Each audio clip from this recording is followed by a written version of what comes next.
Hey everybody, I'm here today with Dr. Joseph Lumpkin, author of the Books of Enoch, the Angels, the Watchers and The Nephilim, the Books of Giants, or the Book of Giants, and many others. We're here today to talk about a few key high points of Enoch as to why a Christian should care about it in today's day and age, and also we want to clear up a little bit of misinformation that we've seen distributed lately, and some of these things can be a little bit dangerous and have gotten us in trouble in the past. So we want to talk about those things a little bit. All right, Dad, can you open us up with, why should we care about Enoch? What's important about it today? Well, Enoch is the seventh son from the creation. And, of course, that makes a lot of difference because 7 is the number of spiritual perfection. And so the book of Enoch is about this guy who was righteous. He was the only one of two people who never died. And that means that he is in contention, if you will. The probability is that at the end of Revelation in the Christian Bible, where we have the two witnesses come down, there are only two people who never died, and that's Enoch and Elijah. So a lot of us think that at the end of days, the Christians will see these witnesses prophesy and die and be resurrected, if you will, come back to life. And one of those will probably be Enoch. Now, some people think that it might be Moses, but Moses died. Moses died and was in such a turmoil, the people were at the particular time, that Jude tells us that the angels, especially Michael, fought with Satan over the body of Moses. So we know beyond a doubt that he is dead and buried where Satan can't find him, basically. The thought there was that he could be resurrected and used to control the people of God. And Satan could have controlled and therefore destroyed them. So, long story short, we've got a guy who was translated into heaven. That ended up being a problem for the Jews because they believe that the spirit world and the fleshly world really do not coincide very well. They don't cohabitate, you might say. So that gave rise to a lot of mythos related to Enoch, where Enoch goes in as a man, but is turned slowly into the archangel Metatron, who is also called the Lesser Yahweh. So he sits beside Jesus according to the hierarchy in heaven, according to Enoch 3. There's a couple of very peculiar lines in one of the other Enoch texts. There's 3 Enoch texts. Only one, Enoch 1, is considered canon by anybody. And that's another reason that we should care about it, because it is canon in the Ethiopic Orthodox churches. They have 81 books in their broader canon, and they believe that Enoch is authentic. So did Jude, so did Peter, so did Jesus, because they all quoted from it. Right. And that's another reason that we should care about it. But I digress. There's an odd little quote that says that the angels came to God and they literally said, "We smell sperm. What is semen doing in heaven? This reeks." And God said, "Well, it's Enoch, but I'm going to change him." And he elevated him into the status of an archangel. That is interesting, since for those of you that haven't read it, Enoch 1 has a lot to deal with the fallen angels, or the Watchers at the time, who become fallen angels, coming down and having children with the daughters of man. And these turn into giants, monsters, and men of renown. Right. And so this is probably where your giants from Enoch came from: Goliath and his family, King Og, people of those nature. Yes. Or that nature. And yeah, that is interesting. You see a lot of contention about what's inspired and what's not. Right. The Orthodox churches tend to have a more squishy canon because, generally speaking, one of the reasons that it did not make it into our Bible is that it needed to pass some criteria. So it's not included in the Old Testament canon of most churches because it wasn't considered to be ancient enough. Canon had already closed by the time this was written around 300 BC. This is the Old Testament, right? The Jews? Right, yes. So the Old Testament, the Jews closed their canon. They weren't about to open it back up. I mean, it was kind of like, this is closed to discussion. These books are what we believe are authentic and inspired. So it came after that, but at the same time, it was in contention to be in one of our Bibles, and there are some old church fathers that actually argued that maybe it should, but it was considered to be too out there, too I don't know what you would call it. It was a little bit too fanciful for them, as if Revelation isn't. And Genesis. And Genesis, right. So one person's myth is another person's religion, and that's really what we're dealing with even within Christianity. So it didn't quite make it in. Part of the argument was it the revelation of John that we want? Is it the revelation of Peter that we want? Is it the Book of Enoch that we want?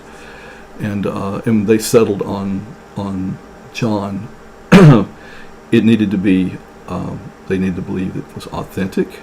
Most of the church fathers said that it wasn't. It was pseudepigraphical, which means it really wasn't written by Enoch. It was written in Enoch's name. So it did not check the box of authenticity.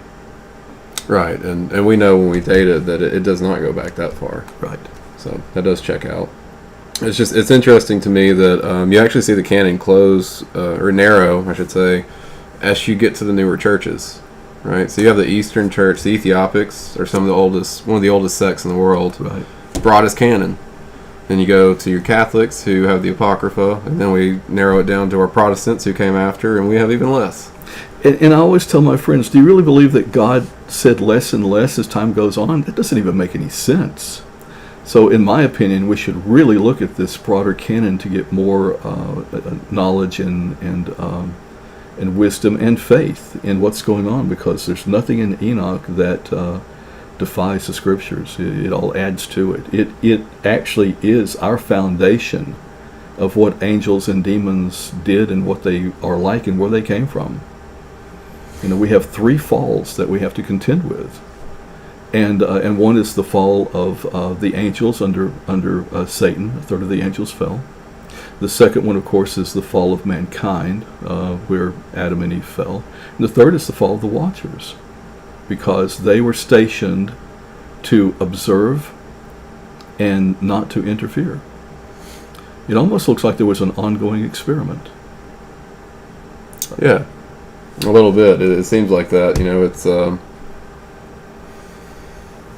there's points in Enoch where the angels aren't prepared for sin, but the one they seem to succumb to for some reason is pride. Yes. Right. Lucifer did it, and we see the Watchers do the same thing. Yes, we do. Absolutely. And so for those of you that are wondering what we mean by those things, these stories explain certain things that happen within our canonical theology. So you have Lucifer formed with the fall of the third of the angels, right? We have Satan and hell and all that good stuff. And then with the fall of Adam and Eve, that's why we were out of the garden, right? Most people know those things. This explains the flood. This explains why God went out of his way to destroy the world with the flood and bring us here today through Noah's lineage. Right. So Enoch is the seventh from Adam, the father of Methuselah, the grandfather of Noah. So you had all this stuff happening at the same time. Right. It's really interesting that you brought up this when we were doing another podcast, that Lamech and his people were brilliant, and they were kind of stationed on this mountain. They were looking down, and their bloodline was pretty cool, and it was righteous, and it was bright. And he had all these craftsmen, as you pointed out before. And then down in the valley, you had the daughters of Cain, who were partying their butts off, music and rowdiness and sex, drugs, and rock and roll. And the angels looked down and went, I want some of that. Right. And so, you have the fall. Yeah, power and pride, right? Yeah. The same thing that gets us today. Yeah. It's funny, actually, that, obviously Noah was, whether it was inspired by God or what, he learned these things and he crafted this great vessel. So he's an excellent craftsman. You have blind Lamech at the bottom, too, who actually leads, his children lead the daughters of Seth away from the mountain at some points. In other texts, which we'll come out with soon. We're working on some new translations of the Ethiopic canon that haven't been done in English yet. And we know they're brilliant as well, with craftsmanship and music, especially. And apparently music is what led the daughters of Seth away. Yeah, it's kind of odd, isn't it? Very interesting. Excuse me. So Enoch lived 364 years, or 365 years. Yeah, 365. So he lived a day for every year, or whatever. A year for every day, yeah. Kind of interesting the way that works out. And there's a lot of stuff in Enoch. I guess we should throw this out, just kind of interesting. Most people don't cover this because it's so dense, but for many years we've been trying to figure out this prophecy in Daniel, the prophecy of weeks, it's called. So there's 7 times 7. There's basically 490 years of prophecy in Daniel that it just doesn't line up. Even Isaac Newton tried to tackle this project, and from the time that the Jews leave under King Cyrus and go back, and Ezra starts to lead them, to the time of the crucifixion of Jesus, should be exactly 490 years. But it was always off until you get to Enoch. And Enoch has a calendar in it. It describes in detail this calendar of weeks and how they put it together. If you take the calendar of weeks that Enoch sets up and you apply it to Daniel, you come out to the exact day. I'm not talking about month or week. You come out to the day of the crucifixion. So that is one of the reasons that we find this thing in the Dead Sea Scrolls in numbers, because the priest and people of Qumran were very legalistic, and they really understood that God had set down a calendar for the high holy days, and it had to be done on particular days of the year. Well, the Jewish calendar is one at that particular time that was a lunar calendar, and so it never lined up. It always drifted. Right. Well, they tried to make some changes to that to kind of line it up with the Roman calendar and stabilize the season, so you didn't have a harvest festival in the middle of winter, let's say. So none of the high holy days lined up the way it was supposed to, according to the people of Qumran, who were using the calendar in Enoch because it's an ancient calendar, and they stuck with it. That's one of the reasons they broke away. They said the Sadducees and Pharisees have gotten this wrong, and we need to stay with the ancient calendar to make sure that we please God. Well, it turns out that calendar solves a lot of problems. Wow. That's impressive. So Isaac Newton couldn't do it, but we happened to find the Dead Sea Scrolls, and so now we can, right? Yeah, great point. Sir Isaac Newton tackled this problem and just could not figure it out because he didn't have the Book of Enoch. Right, he didn't have the data. And you mentioned something about the Pharisees or the Sadducees, but the leaders of the Jews. And I wanted to touch on that a little bit too. There seemed to be some kind of some point where those sects strayed from the law a bit, as you can see with the calendar and that kind of thing. And there's this going information right now that the Jews couldn't accept Enoch because they couldn't deal with the fact that they had killed Jesus.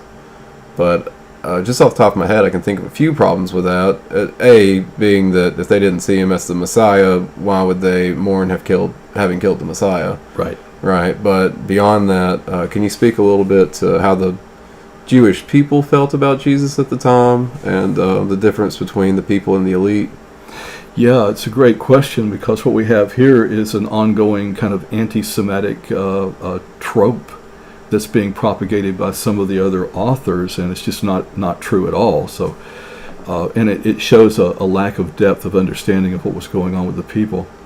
So you've got this guy who's come in. He's an itinerant preacher. He's an apocalyptic preacher. He's telling them that the end is coming. Get your act together. He's not trying to construct another religion. He wants to clean up the one that is his. He's Jewish, and this is Jesus. And the people love him. He's fed them. He's preached to them, and he is taking time with them, and he's healing them.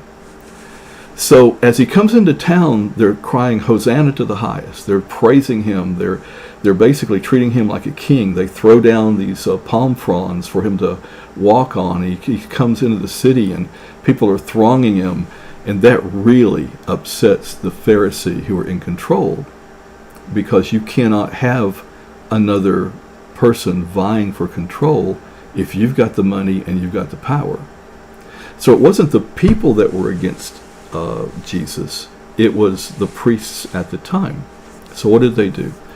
They went in and raided the coffers of the temple, and they spread it out, and they paid people to basically vote against Jesus, to be against Jesus. So they could not do this with everyone, so they seeded the crowd, and they paid them off. And it really reminds me of some stuff going on right now. It does. It sounds a lot like the political plays these days. It does. They ship these guys in from out of town. They're causing all these riots, and people are brought into it, and the locals are blamed for what the outsiders are doing. And that really is what was going on at the time. You know, people don't change. We're the same as we were a few thousand years ago. Everything revolves around, as I have taught you, the spam theory, right? If you want to know really what's going on, you look at sex, power, arrogance, and money. And those four things will control everything. So you had the Pharisees that were really, really trying to keep hold of their power. And so they go to Rome, and they say, Roman governor, Pilate, Herod, whatever, they go to Pilate and they go, look, this guy's causing a lot of problems. The people are upset. We're going to lose control. When we lose control, you lose control. Let's do something about it. We don't have anything in our Jewish law that would allow us to kill him, but you do. And so Pilate has a problem with this. He interrogates him and finds that he really has not done anything that would cause people to, or cause him to be killed. But to placate the people, he turns him over to the guard, and the guard marches him out. The soldiers cast lots, basically throw dice for his clothes. The soldiers, they beat him, and they hang him up on the cross, and they put a spear through his side. The Jewish people did not do that. And to say that Enoch did not get into the Bible or was not counted as canon or authentic because the people couldn't stomach killing their own Messiah, that's simply not true. It just is it's a false statement. Right, yeah. That's a great point. So the people were for him. That wouldn't make a lot of sense. The Jewish canon was already closed, so that it wouldn't have been brought in anyways into that religion.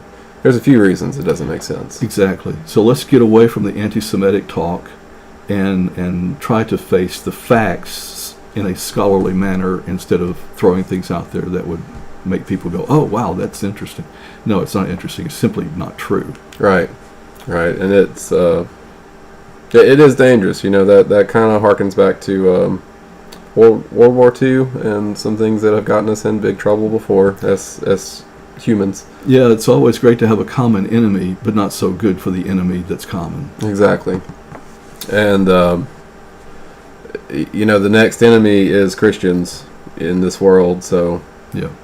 we are the next probable target. Yeah. So we need to be thinking about these things, thinking about what happened back then, and how we can follow our faith to the best way possible within all this. And I think that, looking at our history, reading the books that give us information on that history is the best way to do that. So. Yeah.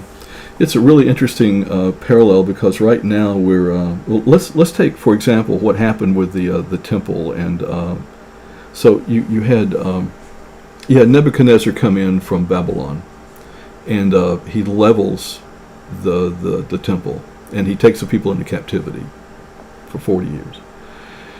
And so you've got a Babylonian king who is now overthrown by a Persian king. That would be Cyrus, who's actually named after a sun god. He's a pagan. And he's the one that says, let's set these guys free. You can go home, and if you want to, and you can worship the way you want to, and you can read the books that you want to, because Nebuchadnezzar had gotten rid of all the Torah. He had destroyed everything. They weren't allowed to worship. And so Ezra goes back to Jerusalem and starts, under Zerubbabel, the governor, starts to rebuild the whole thing, starting with the walls and moving inward. And so sometimes, things are working out in historical context that you look back and you go, well, that was pretty freaky. God chose a guy who really wasn't a good Jew at all, but was a good leader, to set these captives free and to give them religious freedom. It may have parallels today, I don't know. Yeah, it does.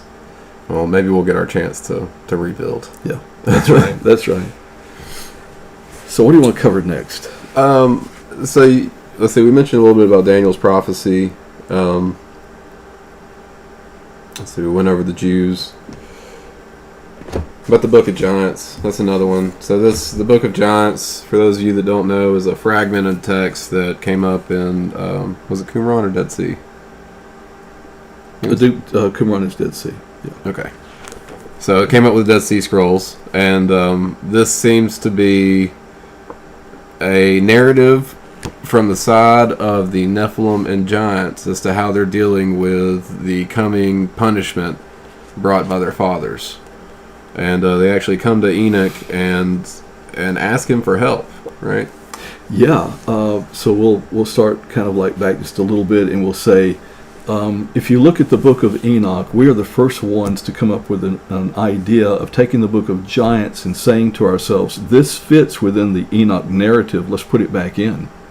And so we have a couple of books that actually stick the Book of Giants back into the Book of Enoch and form this continual narrative that fits perfectly.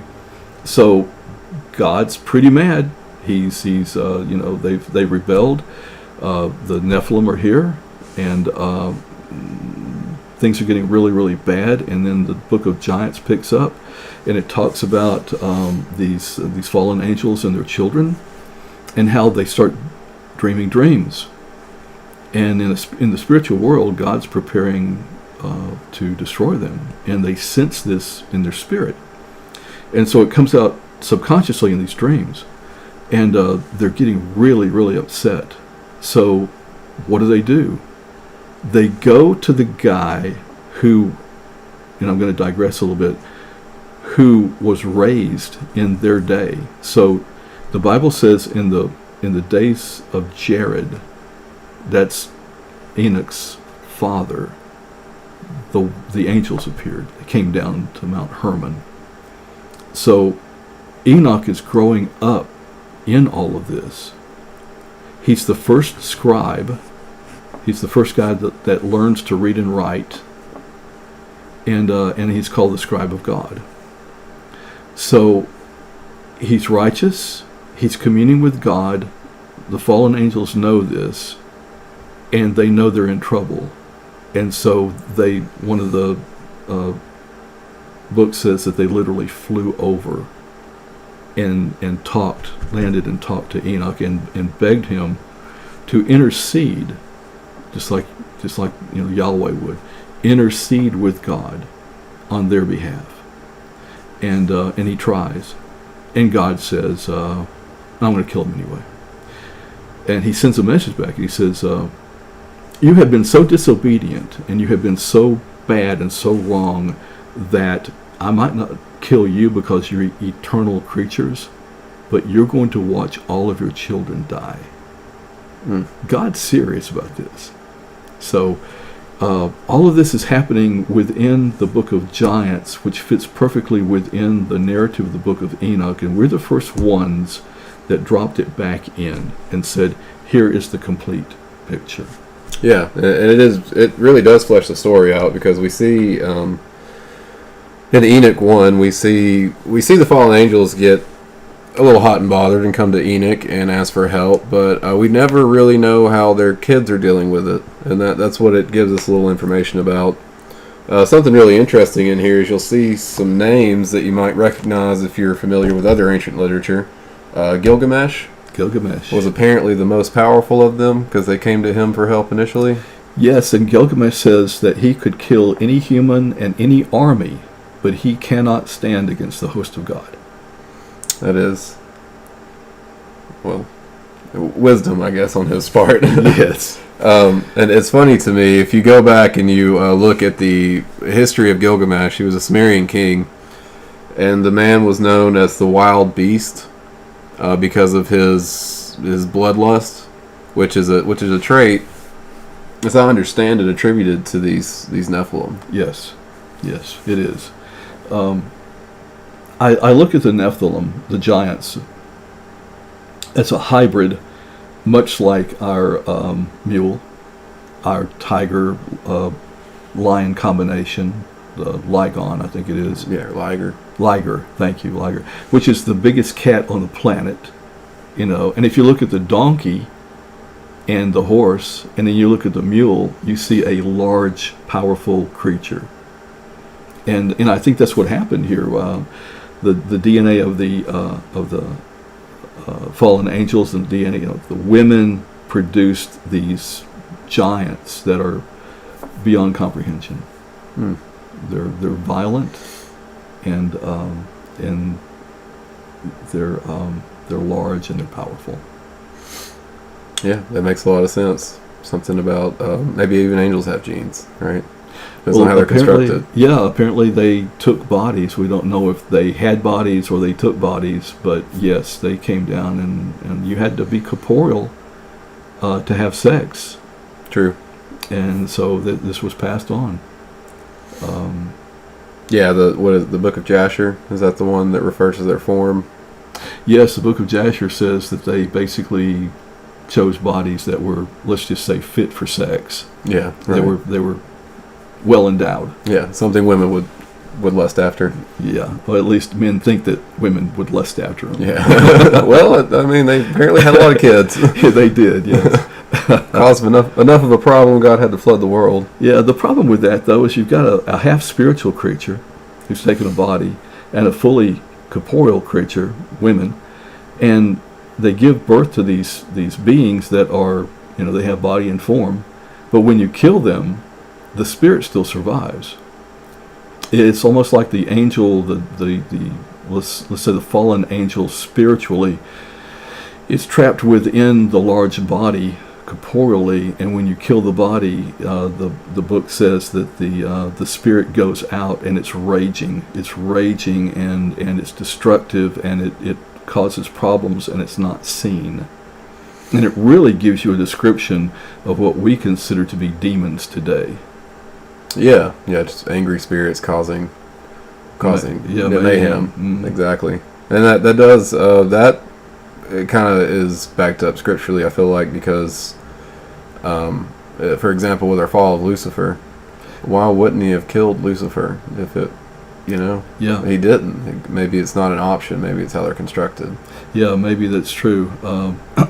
He's going to be trapped in, of course, One of the books says that the fallen angels are trapped within the mountain in chains, and another one says that they are kept under the throne of God in chains. Those things are not mutually exclusive if the throne is above the mountain. Yeah, that's a neat point. There's some text out there that describes a holy mountain that the lineage of Seth lived on with the Cave of Treasures, and the Garden of Eden was just above it. Yes. And so while there are levels of heaven which are described in Enoch, I think there are 10 levels in Enoch, it seems to ascend straight up from this holy mountain. Yep. Deborah Cabra, I think, is how it transliterates from Geese. Interesting. That's the other thing, isn't it? We have all of this literature that has not been translated from Geese. I know you're working on Clement. We should probably speak to that, because the Clement that we have, that people are including in what they are calling the Ethiopic Bible, is not the true Clement within the Ethiopic scriptures.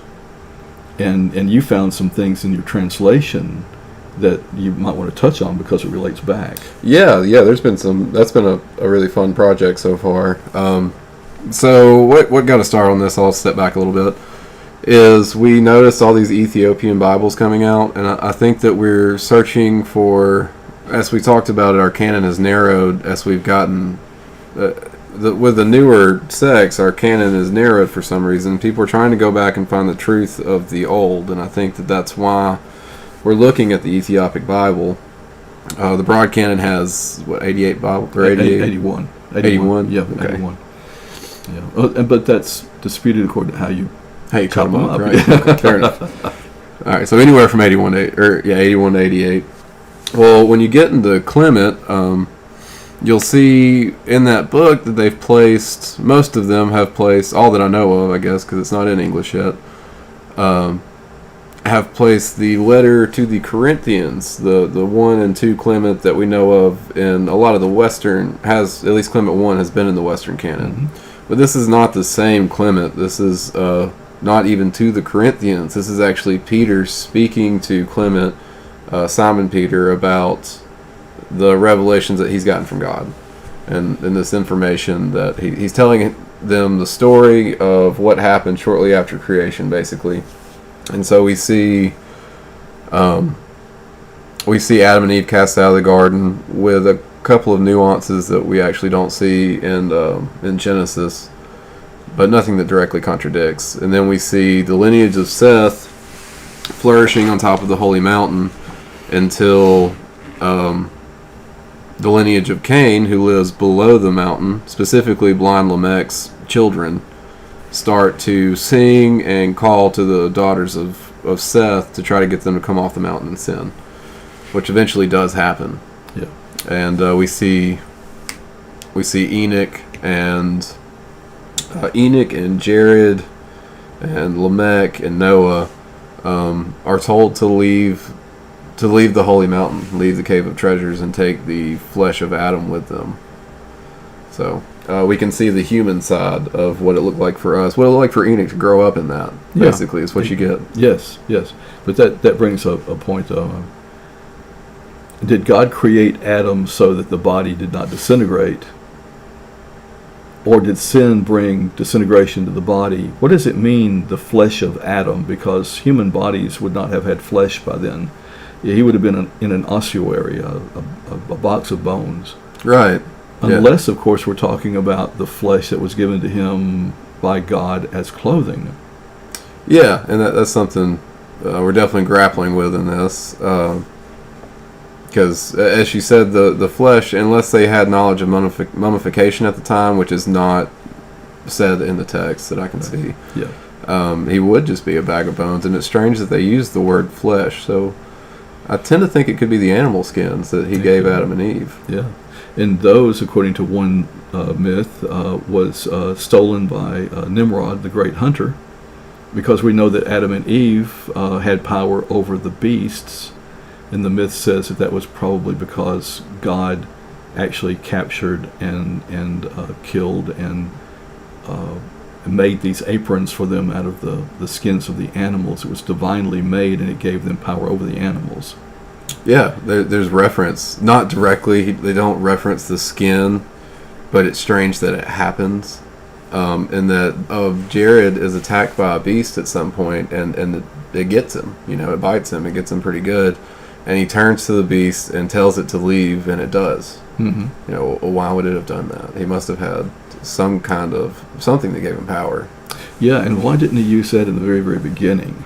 Yeah. Did he have to go get the skin, or what happened? Or did he remember that he had the skin? Why did it work the second time, I guess, is my question. Yeah, I'm not sure. I guess in my head when I was reading it, I imagined that he was just kind of trotting along and something jumped out of the bushes and got him. Yeah, and so he pulls this out of his bag and goes, "Go away." Yeah, or if he's wearing them, he just says, "Stop it," and it's like, yeah. "Oh, okay," and it walks off. Right. Yeah, it's interesting.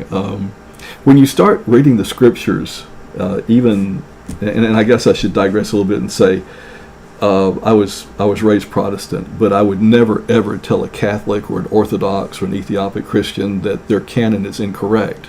It's older than ours, and so who am I to say that we should have gotten rid of this book?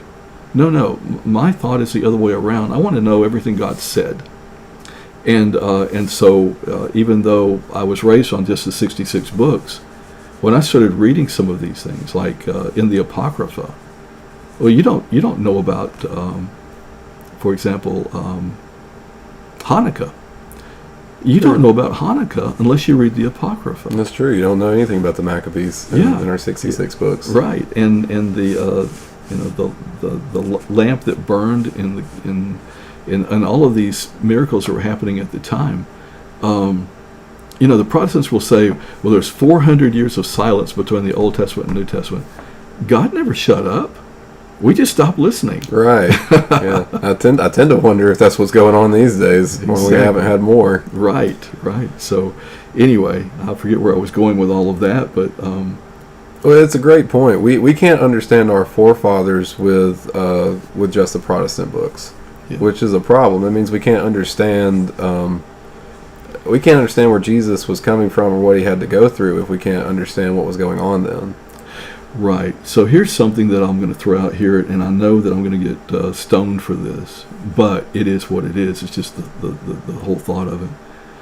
I'm old enough to remember when Benny Hinn, God rest him, actually dropped his Bible down, stood on it, and said, "You don't need the Bible to be saved."